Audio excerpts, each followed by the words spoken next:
Welcome back to Ethereal Material, where the mystical meets the practical. We are Priscilla and Carla, two professional mediums discussing the gap between the seen and the unseen. All topics are on the table for dissection, and today we're discussing the mechanics of spirit communication. Because it is a process, and It's a there are process. mechanics to it. It's not random. I guess it is random for some people, It but can be a little random, but if you're a professional medium, right. there is a process. And then the random comes in, like the Yes. random hits. Right. But there is a right. process. Yeah. For me, my reading starts, except if it's a big group, I don't do this. But if it's a group of 12 or fewer, even a one-on-one, I just ask the seated people, the guests, just to say their first name or whatever they call themselves. That is my signal. I do that. I need their name. I'll forget it, but I need it. Oh, I do too. That's not the point. The point It's is not the now point. your spirit people can come through. We're not going to get yesterday's spirit people. We're not going to get tomorrow's spirit people. So that, and then for me, I really just, well, I think you do too. We give a little speech even before that, like this is what you can expect. I think for me, the most important thing to convey to people when they've come for a reading is, I don't know you. I don't know who's important to you. So don't scoff if we get your boring old Uncle Ted first. So you mean I don't know why they come through? Right. Or yeah, but I don't want to. Yeah, but my child is in spirit. Why am I, I barely knew this cat. Why is he the one? And it doesn't have any, for me, the spirit people come in not in the order in which they passed away or the degrees to which they loved you or any other logical order, but who can connect with me first. Agreed.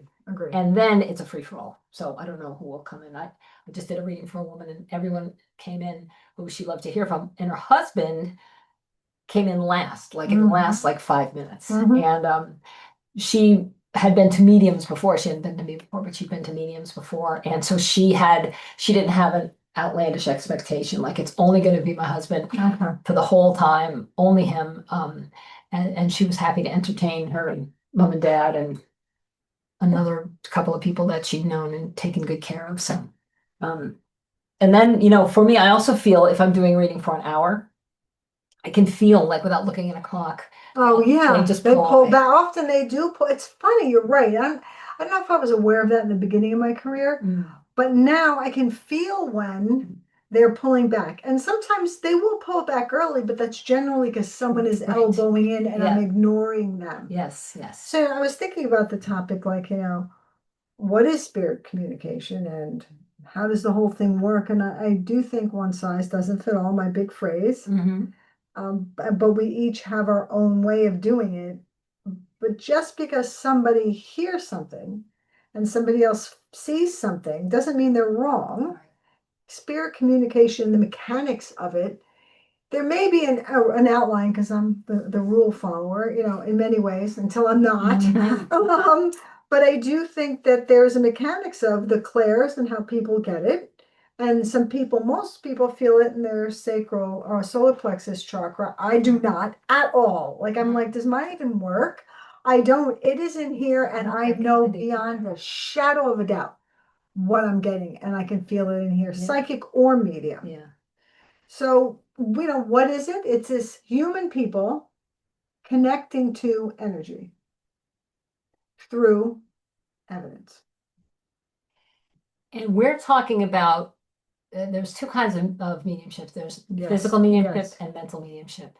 And physical mediumship is very, very uncommon. I don't think I've ever had an experience with a physical medium or seen one or heard of one that I believed.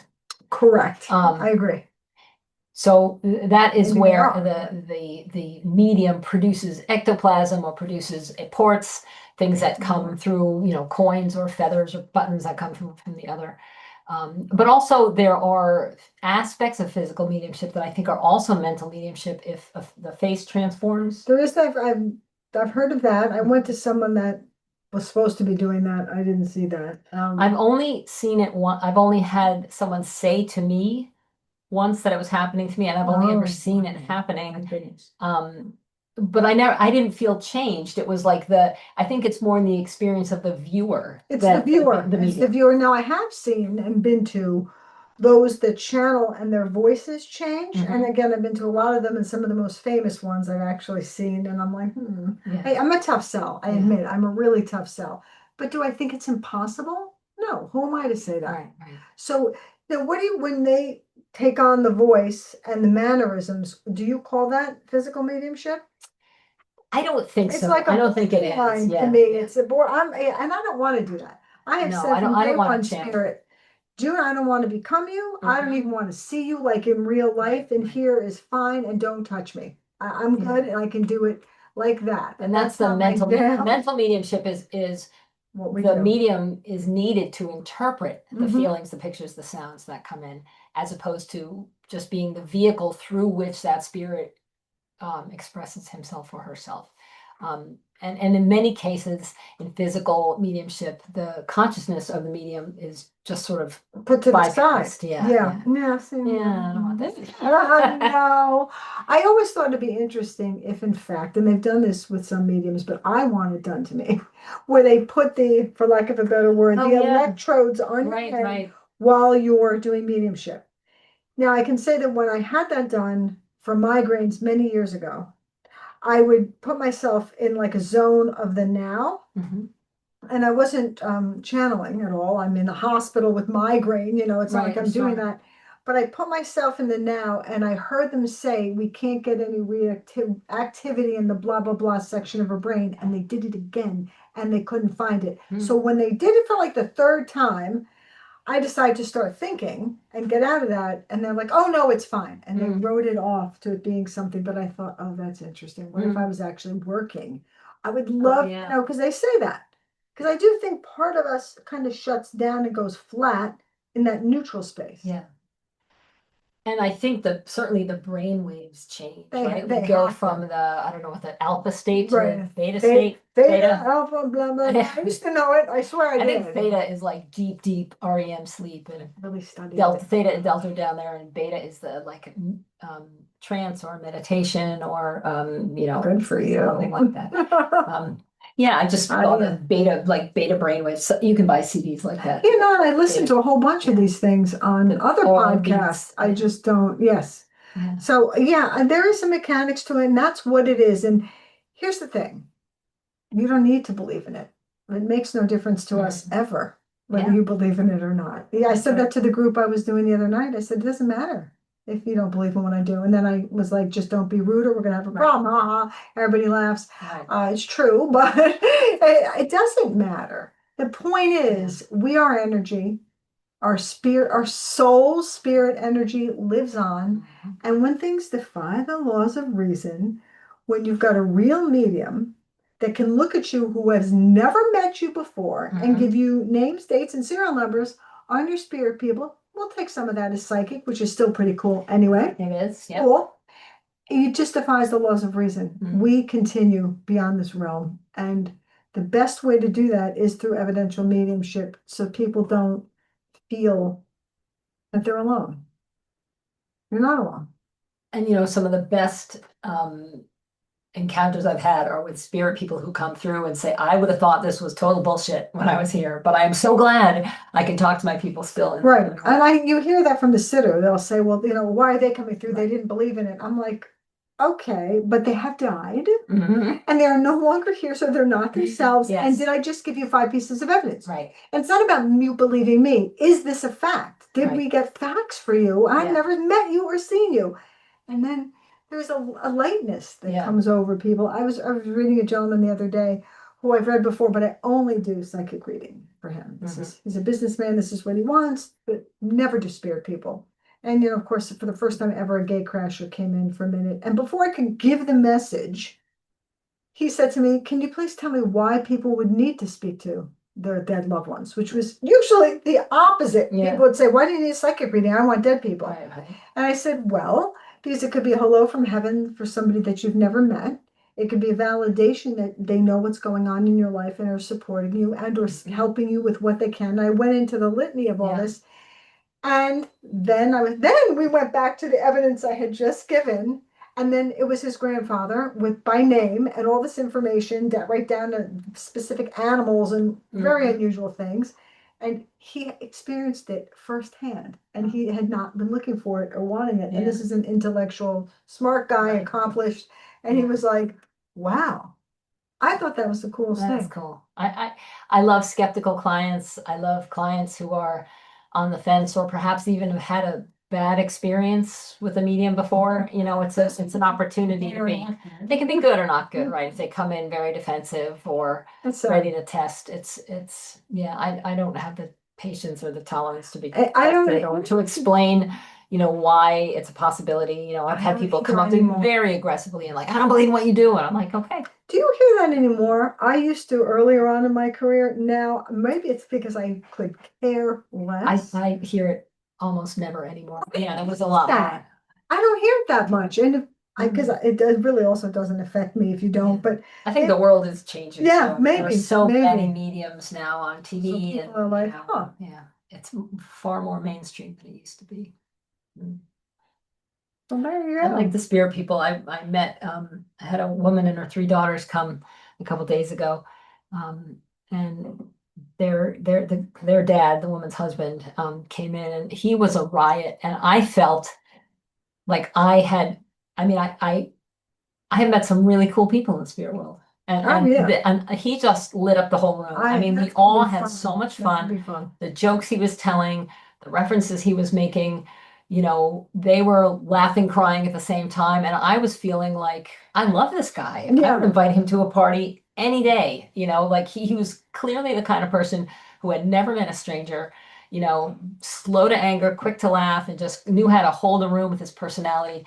And you know, just like so much vitality that I had the joy of participating in. You know, I just think it's so much fun. And then of course there are spirit people who are, well, I don't think I've had a spirit person who has been depressed and suicidal in the spirit world. They'll No. present that I was like this when I Yes. was in the living world, but They're I'm not like that. anymore. I don't, Yeah. or I don't connect to them because people might. I've heard clients say, "Well, I spoke to so and so. They said this, that, and the other thing," and I simply say, "I don't get those people.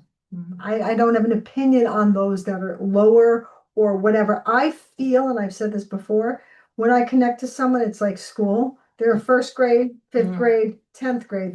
They're somewhere over. They might be at different levels because I've you have repeat clients for a long, long time. And I have one gentleman who died of natural causes, and I read his son. And this man's come through for years, but now he comes through, and it isn't, you could come through really strong day one for Mhm. me. But this guy over the years, I feel like he knows me now. He Yeah, comes in, so yeah. Carla, here's the deal. I mean, he even said something about me or something. I was like, oh my God, your father just said blah, blah, blah about my life. Mhm. So they kind of seem like old friends in a way. And there have been times, I've seen clients for years and years too, and there have been clients in family groups that have come who have since passed away, and the family Yes, group keeps I coming, and know. now the people that I had met and brought through their Yes. parents for are now in the spirit world, Yes. and I get to bring them through. So it's just a wonderful. I'm so cheered to know that the very special people in my life that I have said goodbye to in the physical world, well, I know I'm going to see them again. Yeah. And I know that they haven't just disappeared. You know, they're still carrying on Yeah. as intelligent beings, interacting with us. And it's just great work. I love it. As I say, when I'm helping you, I'm helping me. And the whole world. The whole It world makes me benefits. feel good though. It's like, by helping other people, it actually helps me. They're healing me. Yeah. And I appreciate that. There's a gratitude I have all the time for this work. I think anytime you're in the presence of a higher vibration, it does help you. Even if they were horrible people when they were here, you know, from the Still spirit world, helping they're and a healing. higher vibration than I am now. And you know, you can't help but be uplifted in some way by that. Yeah, we like our jobs. Yeah, we do. Well, there you have it for today. That's what we've got today. We'd love to hear what you have to say if you've had an experience with a medium or you are a medium yourself. We would love to talk to you and hear if you have a process, what the mechanics are for you, or if you've ever seen a medium and it seemed what he or she was doing was really weird. Yeah, that's a whole nother Yeah. topic. Oh my gosh. Well, you can reach us if you're listening to this on Buzzsprout. You can reach us through fan mail there. If you are watching us, you can see us on YouTube. Listen on Spotify. Listen on Spotify. You can see us on YouTube and We're on else? TikTok. On TikTok. Different videos. We have different videos Yep. on Instagram. We can't answer the fan mail though on both sprouts. So Right. we'd love to But we hear it, often but reference it. So if we you do do drop us reference a it, line, we just can't respond. right. We can't respond to you. Yeah. But if you do want a response from us, an email response to us, you can reach us by email one of two ways: Mhm. info@etherealmaterialpodcast.com or etherealmaterialpod@gmail.com. And we always love getting together, well, to chat with each other and spirit people and to talk to you guys. So please just keep believing, keep questioning, and keep in touch. bye-bye. Bye.